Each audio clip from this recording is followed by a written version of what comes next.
Steve Harvey froze when a racist contestant insulted him on live television. And what happened next shocked the entire studio into silence. For years, people have wondered what they would do in that exact moment. How would you react when disrespected on your own stage, in front of millions?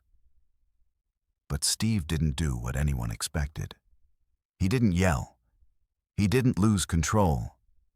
Instead, he did something so powerful, so dignified, that it would be replayed across the internet millions of times. In the next few minutes, you're going to witness the moment that proved why Steve Harvey is more than just a talk show host. He's a master of handling the impossible with grace. It was supposed to be just another day on the set of Family Feud, the kind of day that had happened hundreds of times before. The studio lights were bright, casting that warm glow that made everyone look their best. The audience was energized, filled with families and friends who'd won tickets and couldn't wait to be part of the magic. And Steve Harvey walked out with that signature confidence that had made him one of the most recognizable faces on television for over 2 decades. He was in his element. This was his kingdom. For decades, Steve had built something special, something that transcended entertainment. He'd earned the respect of millions. People didn't just watch his show, they loved him. They trusted him. He was the guy who could make you laugh until your sides hurt, make you think about what really matters in life, and make you feel like you were sitting with a friend who genuinely cared about your well-being. That's the power he'd cultivated. That's the position he'd earned through years of hard work, authenticity, and an unwavering commitment to treating people with dignity. His journey to this moment had been anything but easy. He'd come from nothing. He'd struggled. He'd failed. He'd been knocked down more times than most people could count. But he'd always gotten back up. And through sheer determination and genuine character, he'd built an empire. Not just a career, but a legacy. People respected Steve Harvey, not just because he was funny or because he was on television. They respected him because he was real. He was authentic. He was the kind of person who made you want to be better. The first few contestants of the day came and went. Nothing remarkable. Just the normal rhythm of the show that had become as familiar as breathing to Steve at this point. He bantered with them with the ease of someone who'd done this thousands of times before. He asked his signature questions, the ones that had become legendary for their ability to reveal the truth about families and relationships. He kept the energy moving with perfect timing, never letting a moment die, always knowing exactly when to lean in and when to pull back. The audience laughed at the right moments. The contestants smiled and relaxed in his presence. The families bonded over the game. Everything was flowing perfectly. This was what excellence looked like. This was what happened when someone had truly mastered their craft and brought their whole self to the work. But here's what Steve didn't know as he sat in that host's chair, completely unaware of what was about to unfold. Today wasn't going to be like the other hundreds of days. Today was going to be different. Today was going to test him in ways he couldn't have anticipated. There was a contestant coming, a specific person who would walk through those doors and change the entire trajectory of this taping. Not because they were particularly talented at the game, not because they had an amazing family story that would touch people's hearts, not because they were there for the right reasons, but because of who they were on the inside, because of the darkness they were carrying with them, because of the hatred that lived in their heart and the decision they'd made before they ever stepped foot on this stage. The fourth family was being called up. Steve could hear the announcer's voice booming through the studio, introducing them with enthusiasm. The audience settled in, ready for more of the same wholesome entertainment they'd come to expect from this show. They'd paid good money for these tickets. They'd waited in line. They'd come here to be part of something positive, something that would make them laugh and feel good about humanity. Steve adjusted in his seat with the practiced ease of someone who'd done this 10,000 times. That practiced smile was ready to go. His energy was high. He was fully present. He had no idea that in the next few minutes, his composure, the very thing that had made him untouchable for so long, the very thing that had protected him and allowed him to navigate a complicated world with grace, would be tested in a way it had never been tested before. The contestant walked out. Let's call him Derek. He was confident. Too confident. The kind of confidence that comes from someone who thinks they're smarter than everyone else in the room. The kind of arrogance that blinds people to their own flaws. He shook Steve's hand. The audience applauded warmly. Everything seemed normal on the surface. The handshake was firm. The smile was there. All the social niceties were in place. But if you looked closely, if you really paid attention to the subtle details that most people miss, you could see something in Derek's eyes. A coldness, a lack of genuine warmth, a distance that didn't belong in a space designed to bring families together and celebrate connection. There was something calculating about him, something that suggested he wasn't here for the right reasons. Steve, of course, didn't see it yet. Why would he? He'd hosted thousands of contestants over the years. He could read people, sure. He had a gift for understanding human nature.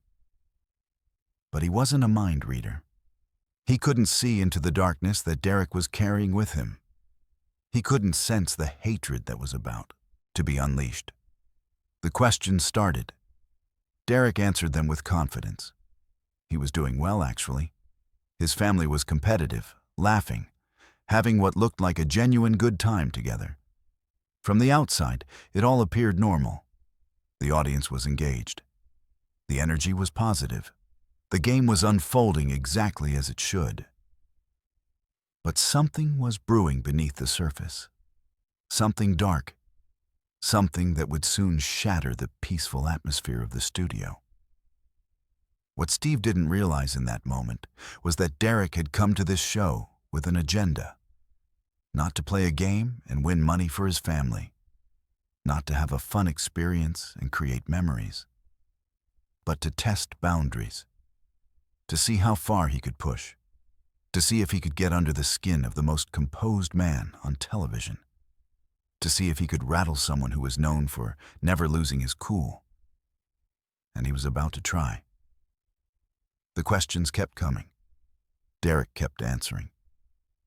But now, if you were really watching, if you were paying attention to the subtle shifts in tone and body language that most people miss, you could feel something changing in the air. Derek's responses were becoming slightly more dismissive. His tone was shifting from respectful to something else entirely. There was a disrespect creeping in, like a shadow spreading across the floor, like poison seeping into clean water. Steve noticed something. You could see it in his face if you were looking carefully. A slight tightening around the eyes, a barely perceptible shift in his energy, a change in his breathing. He was picking up on the vibe now. Something was off. He'd been doing this long enough to know when someone's energy wasn't right. But he was a professional. He'd handled difficult situations before. He could manage this. He could navigate it with grace and humor like he always did. Or so he thought. The questions continued. Derek's disrespect continued to grow. It started small, little comments, subtle jabs, a tone that was just slightly off. But it was building. It was escalating. Like a pressure cooker slowly heating up, getting ready to explode. And then, in a moment that would change everything, Derek said something. Something that crossed a line so profound, so deeply offensive, so completely unacceptable, that it would shatter the entire atmosphere of the show in an instant. A racist slur, spoken on live television, in front of millions of viewers, directed at Steve Harvey. The words hung in the air like poison gas, like a bomb had just been detonated, like the world had suddenly stopped turning. The audience gasped. You could hear it, a collective intake of breath from hundreds of people who couldn't believe what they'd just heard. The crew froze. The cameras kept rolling, capturing every second of what would become one of the most pivotal moments in the history of the show. And Steve Harvey's entire world shifted. In that single moment, everything changed. The perfect day. The smooth flow of the show. The comfortable rhythm that had been established. All of it shattered like glass hitting concrete. Steve's face went completely still. Not angry. Not yet. Just still, like someone had hit pause on his entire being. His hands, which had been moving expressively just moments before, went completely motionless. His breathing changed. His eyes changed. Everything about him transformed in an instant. The studio held its breath. Everyone was waiting to see what would happen next. Would Steve explode? Would he throw Derek off the stage? Would he lose his composure for the first time in his career? Would he do what anyone in that situation might feel justified in doing? All eyes were on Steve Harvey. And in that frozen moment, as the weight of what had just happened settled over the entire studio like a heavy blanket, Steve faced a choice that would define not just this moment, but his entire legacy. What would he do? Time seemed to stop. In that frozen instant, the entire studio was suspended in a moment that felt like it lasted an eternity. The audience wasn't breathing. The crew wasn't moving. Even the cameras seemed to pause, as if the universe itself was waiting to see what would happen next. Steve Harvey sat in his chair, completely still. His expression was unreadable. Not angry. Not shocked. Just present. Fully, completely present in the gravity of what had just occurred. Inside his mind, 1,000 thoughts were probably racing. Decades of experiences. Years of facing discrimination and prejudice. Moments when he'd been disrespected, overlooked, and underestimated simply because of the color of his skin. All of it came flooding back in that single second. All of it was relevant. All of it was informing the decision he was about to make. But Steve didn't react immediately. That was the first sign that something different was about to happen. Most people, when insulted like that, react instantly. The adrenaline kicks in. The anger floods through. The words come out before you can think about them. That's the natural human response.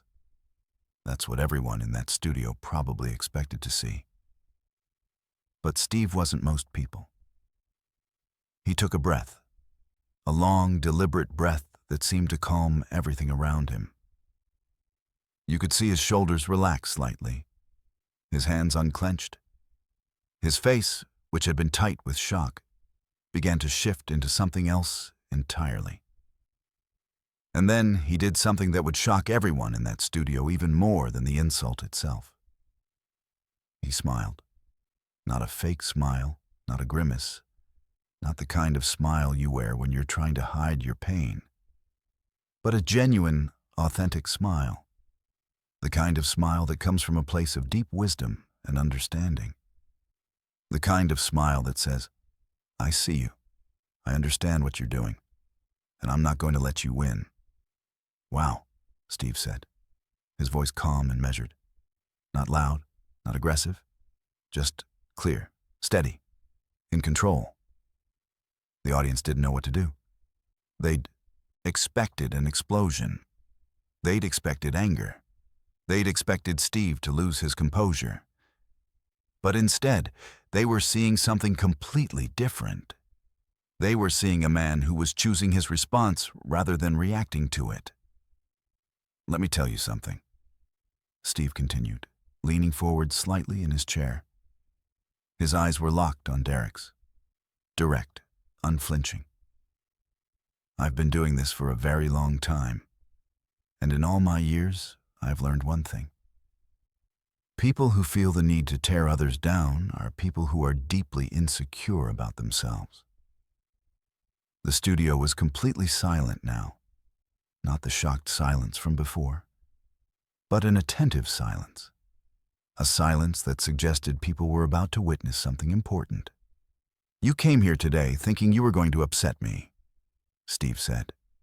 "You thought you were going to get a reaction. You thought you were going to be able to say something so offensive that it would shake me, that it would make me lose control, that it would prove something about me." Steve paused, letting that sink in. He stood up from his chair slowly, deliberately, not aggressively, just standing, using his full height, his full presence. "But here's what you didn't understand," Steve continued. "My value as a human being doesn't come from your approval.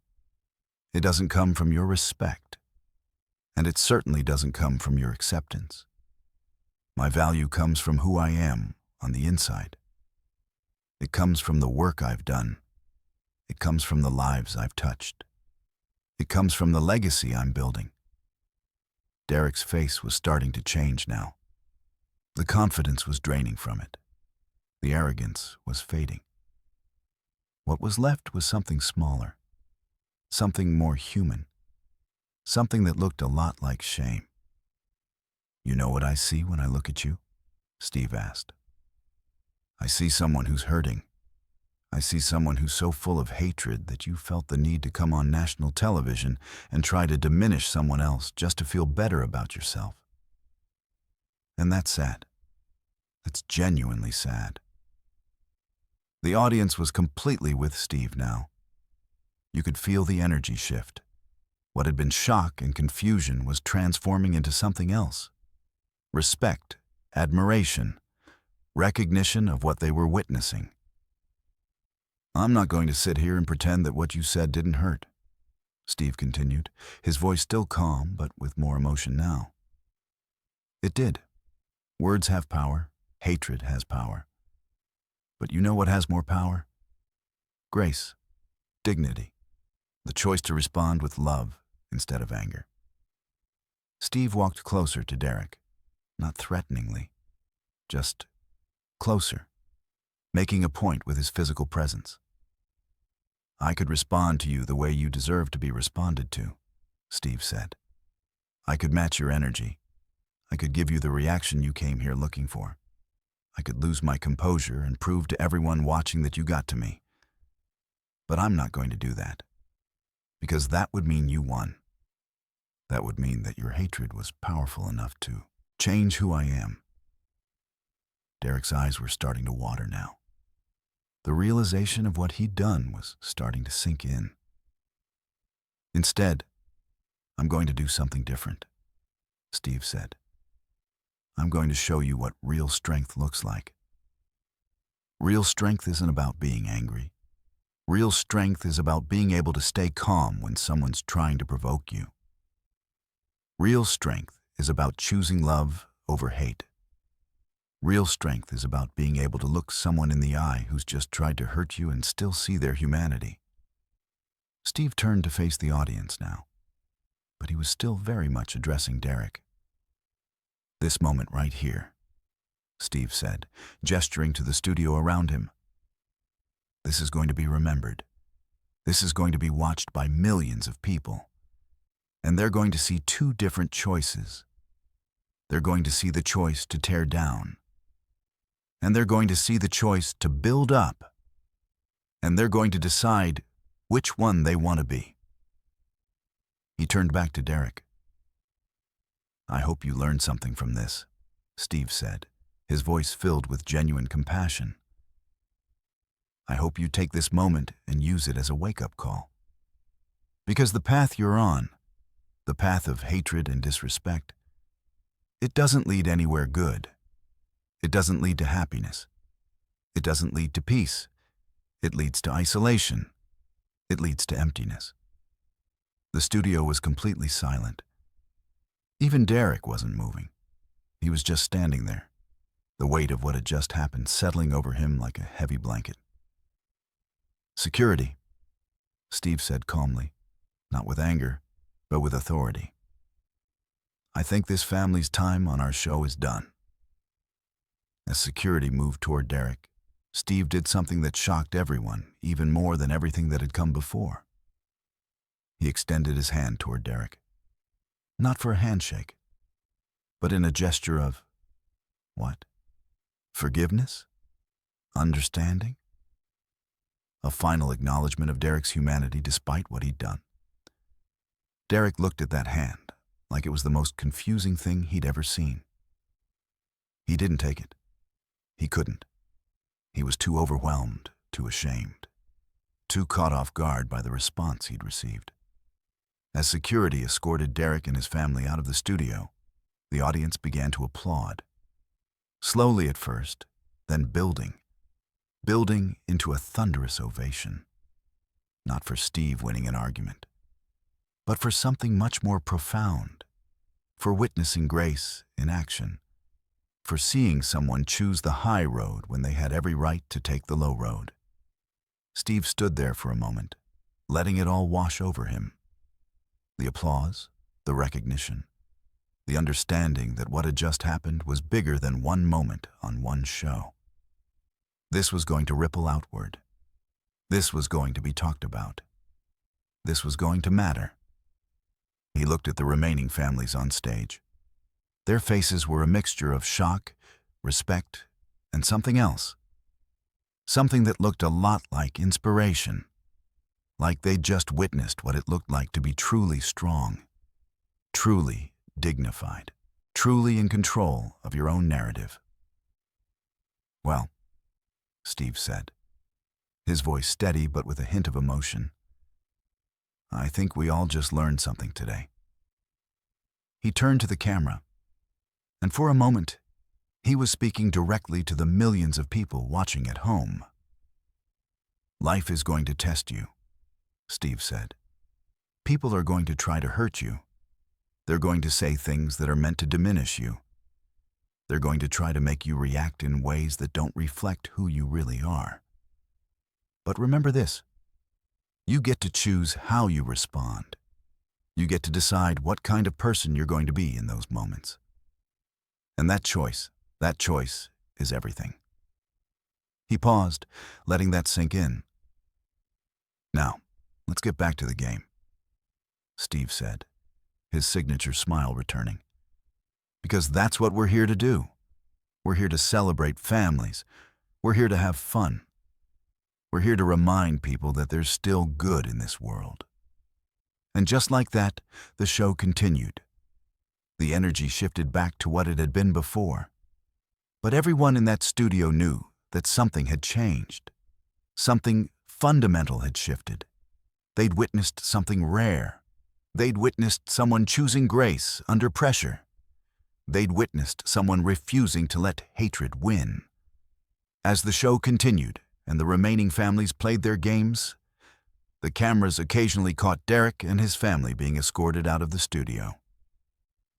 Derek's face was a mask of shame and regret. He'd come in thinking he was going to shake Steve Harvey. Instead, he'd walked directly into a masterclass on how to handle adversity with dignity. And somewhere, in living rooms across the country, millions of people were watching this moment unfold. They were seeing it happen in real time. And they were thinking about their own lives, their own moments when they'd been tested, their own choices about how to respond to hatred and disrespect. Steve Harvey had just given them something more valuable than any game show prize. He'd given them a model for how to be human, how to be strong, how to be dignified in the face of darkness. And that moment would be remembered far longer than any game show episode ever had been before. The show ended that day, but the moment didn't. By the time the final credits rolled and the audience filed out of the studio, the clip was already spreading. Someone had recorded it on their phone. Someone else had uploaded it to social media. Within hours, it had been viewed millions of times. Within a day, it was everywhere. News outlets were covering it. Late-night hosts were talking about it. People were sharing it with their families, their friends, their co-workers. Steve Harvey's response to Derek's racism had become a cultural moment. But in the immediate aftermath, in those first few hours after the taping ended, Steve wasn't thinking about any of that. He was in his dressing room, the door closed, finally allowing himself to process what had happened. The adrenaline had worn off. The cameras were gone. The audience had left. And now, in the quiet of his private space, Steve was sitting alone with the reality of what had occurred. His hands were shaking slightly, not from fear, but from the intensity of what he'd just experienced. He'd been tested in a way he'd never been tested before. And while he'd handled it with grace on the outside, on the inside, the weight of it was hitting him all at once. He thought about Derek. He thought about the hatred that must be living inside someone to make them do something like that. He thought about the fact that in 2025, in a supposedly more enlightened time, people were still carrying that kind of poison in their hearts, still willing to unleash it on national television, still thinking that was acceptable. It was exhausting. The realization that no matter how far you've come, no matter how much respect you've earned, no matter how many lives you've touched, there would always be people who saw you first and foremost as a target, as something to be diminished, as something less than human. Steve's phone was buzzing constantly. Texts from friends, calls from family, messages from colleagues in the industry. Everyone wanted to talk about what had happened. Everyone wanted to tell him how proud they were of how he'd handled it. But Steve wasn't thinking about pride right now. He was thinking about something deeper. He was thinking about the responsibility that comes with having a platform, the responsibility to set an example, the responsibility to show people what grace looks like when you're being tested. He picked up his phone and scrolled through some of the messages. His daughter had texted him, "Dad, I'm so proud of you. That's what real strength looks like." His wife had called 3 times. His closest friends were all reaching out with support and admiration. But there was something else in the messages, too.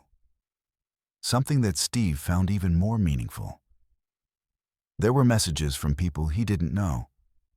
Strangers who'd seen the clip and wanted to tell him how it had affected them, how it had inspired them, how it had made them think about their own lives and the choices they were making.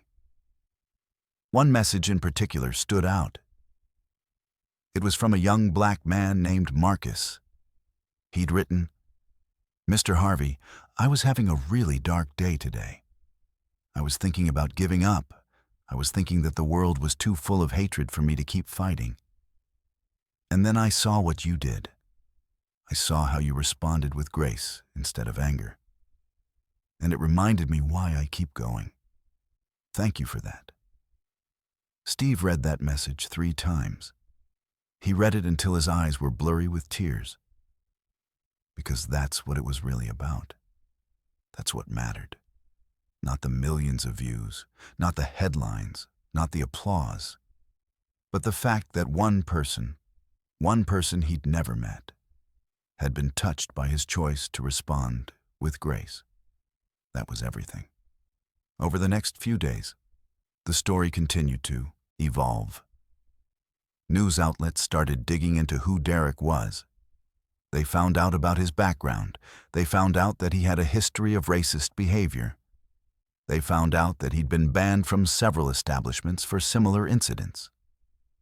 The narrative shifted from being about one moment on one show to being about a larger conversation about racism, accountability, and the choices we make. Some people called for Derek to be prosecuted. Some people called for him to be publicly shamed and destroyed. Some people wanted him to be canceled completely, erased from society as punishment for what he'd done. But Steve, in interviews that followed, took a different stance. "I'm not interested in destroying Derek," Steve said in one interview. "I'm interested in him learning. I'm interested in him understanding the impact of his words. I'm interested in him becoming a better person. Because if we only destroy people instead of trying to help them grow, we're not really solving the problem. We're just perpetuating a cycle of hatred." This response was controversial. Some people thought Steve was being too soft. Some people thought he should have been angrier, more demanding of consequences. Some people thought he was letting Derek off easy. But Steve stood firm in his position. Because he understood something that not everyone did. He understood that hatred doesn't come from nowhere. It comes from pain. It comes from fear. It comes from insecurity and a lack of understanding. And while that doesn't excuse it, it does explain it. And understanding is the first step toward change. A week after the incident, Derek reached out through his lawyer. He wanted to apologize. He wanted to meet with Steve privately. He wanted to understand what had driven Steve to respond the way he had, with grace instead of anger. Steve agreed to meet with him. The meeting took place in a private location, away from cameras and media. Just Steve and Derek, sitting across from each other in a quiet room. No audience, no spectacle. Just two human beings having a conversation. Derek was a different person than he'd been on the stage. The arrogance was gone. The coldness in his eyes had been replaced with something else. Shame, yes. But also genuine confusion. He couldn't understand how Steve had remained so calm. He couldn't understand how Steve could look at him with anything other than contempt. "I don't know how you did that," Derek said, his voice breaking slightly. "I don't know how you stood there and responded to me with grace after what I said. If someone had said that to me, I would have lost it completely." Steve listened. He didn't interrupt. He let Derek speak, let him process, let him begin to understand the weight of what he'd done.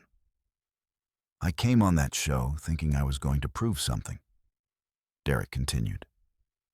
"I thought if I could get under your skin, if I could make you lose control, it would somehow validate all the hatred I've been carrying around. It would prove that I was right about people like you, that you were just as angry and violent as the stereotypes said you were." "And what did you learn?" Steve asked quietly.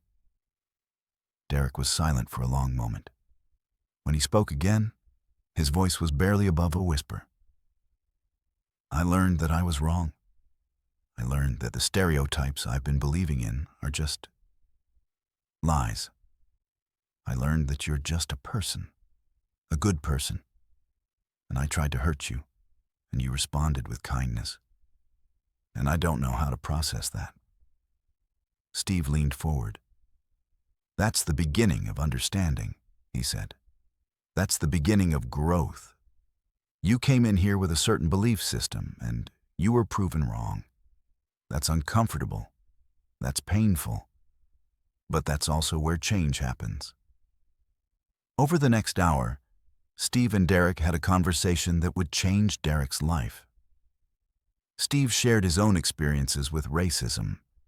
He talked about the pain of being judged based on the color of his skin. He talked about the choice he'd made early in his career to not let that hatred define him or limit him. He talked about the power of forgiveness, not for the person being forgiven, but for the person doing the forgiving. By the end of the conversation, Derek was crying. Not angry tears, not tears of shame, though there was some of that, but tears of genuine understanding, tears of someone beginning to see the world differently, tears of someone starting to understand the impact of their actions and the responsibility they have to do better. "I want to do something," Derek said. "I want to make this right. I want to use what happened to help other people understand. I want to speak out against racism. I want to show people that change is possible." Steve nodded. "That's good," he said. "That's exactly what needs to happen. But understand this. This isn't about redemption for you. This isn't about making yourself feel better. This is about doing the work.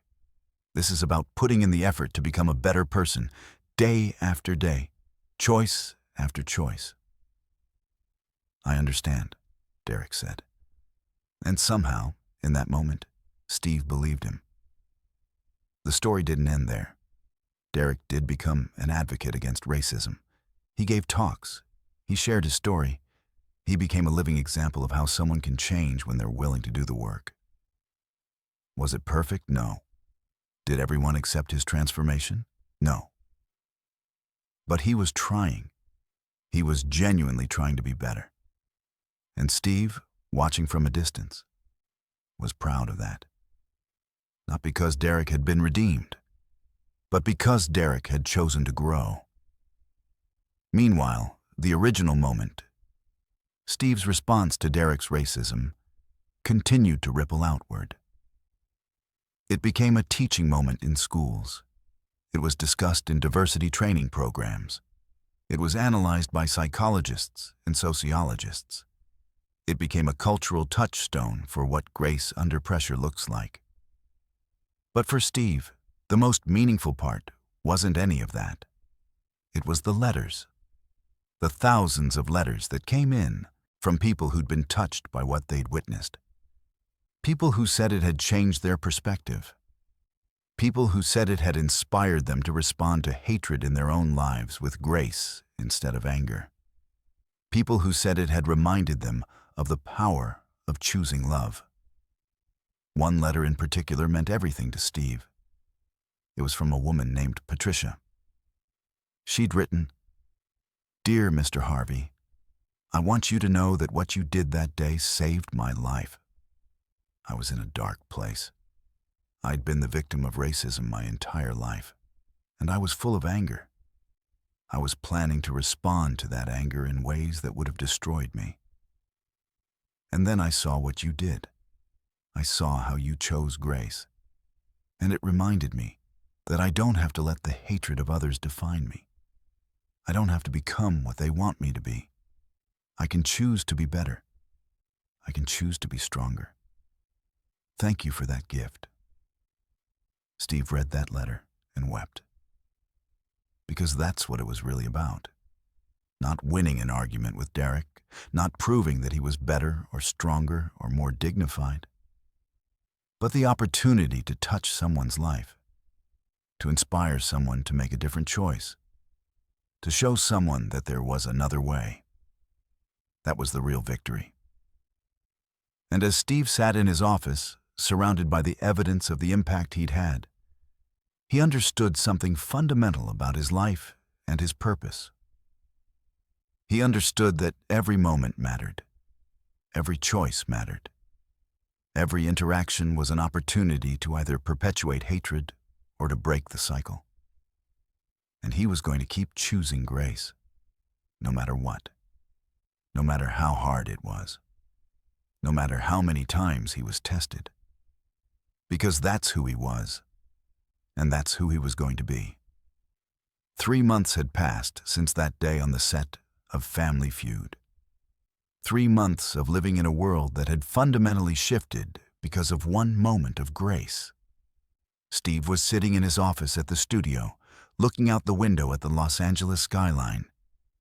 The city sprawled out before him in all its complexity, beautiful and broken, hopeful and hurting, full of possibility and full of pain. It was a fitting metaphor for what he'd been thinking about constantly since that day. The impact of that moment had been far greater than anyone could have anticipated. It wasn't just a viral video anymore. It had become something much larger. It had become a movement, a conversation, a cultural shift that was still unfolding. Schools across the country were now showing the clip in their diversity and inclusion programs. Teachers were using it as a teaching tool to help students understand the power of responding to hatred with grace instead of anger. Parents were watching it with their children and having conversations about racism, dignity, and the choices we make when we're tested.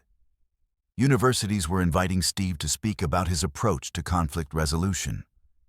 Corporate training programs were incorporating the moment into their leadership development courses. Mental health professionals were using it as a case study in emotional regulation and healthy coping mechanisms. But the most profound impact was happening at the grassroots level. In communities across America, people were having conversations that they might not have had otherwise. People were thinking differently about how they responded to conflict. People were choosing grace in situations where they might have chosen anger. Steve had received thousands of letters and messages from people whose lives had been changed by witnessing that moment. Some were from people who'd been victims of racism and had found a new way to respond to it. Some were from people who'd been perpetrators of racism and had been inspired to change. Some were from people who'd simply been struggling with how to respond to hatred in their own lives and had found a model in Steve's response. One of the most moving developments was something that had started completely organically, without any involvement from Steve or his team. A grassroots movement had begun called Choose Grace. It was a social media movement where people shared stories of times when they'd chosen grace over anger, forgiveness over revenge, love over hatred. The hashtag had been used millions of times. People from all walks of life were participating.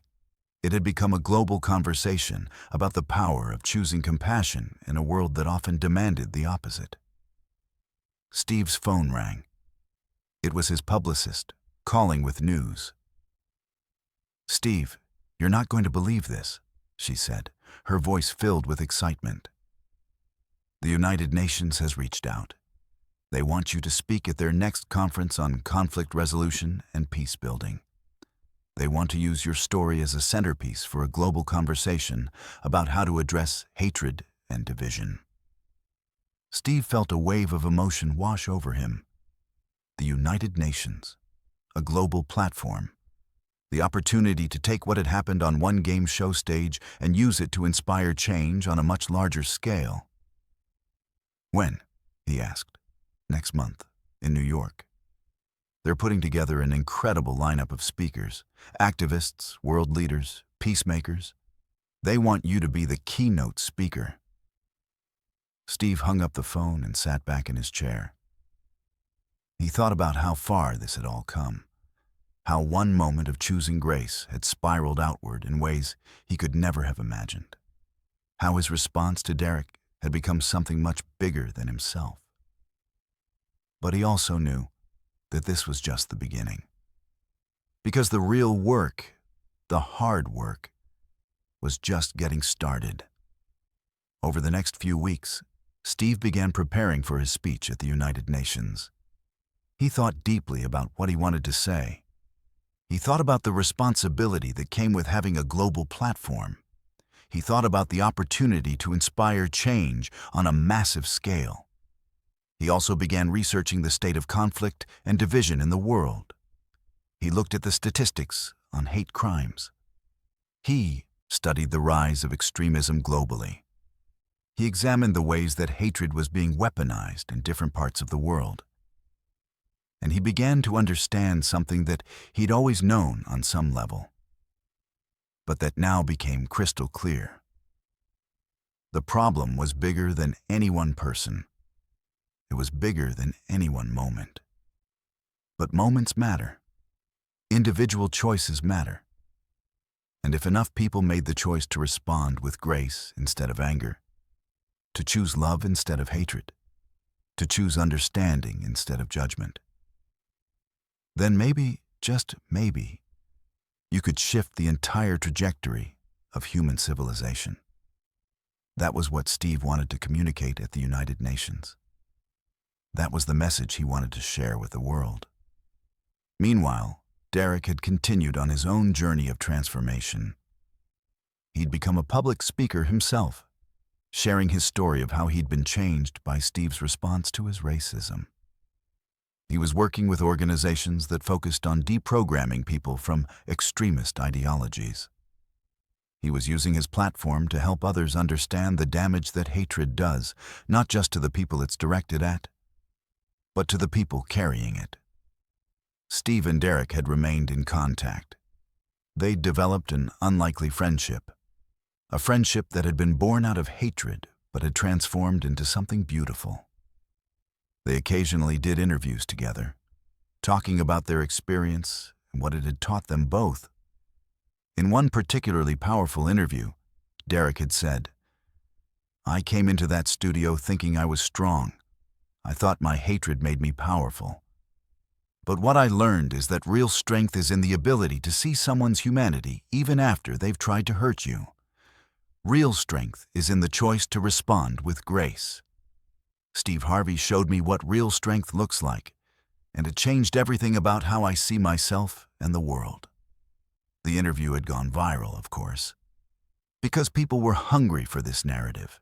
People were tired of stories about division and hatred. People wanted to see stories about transformation and redemption. People wanted to believe that change was possible.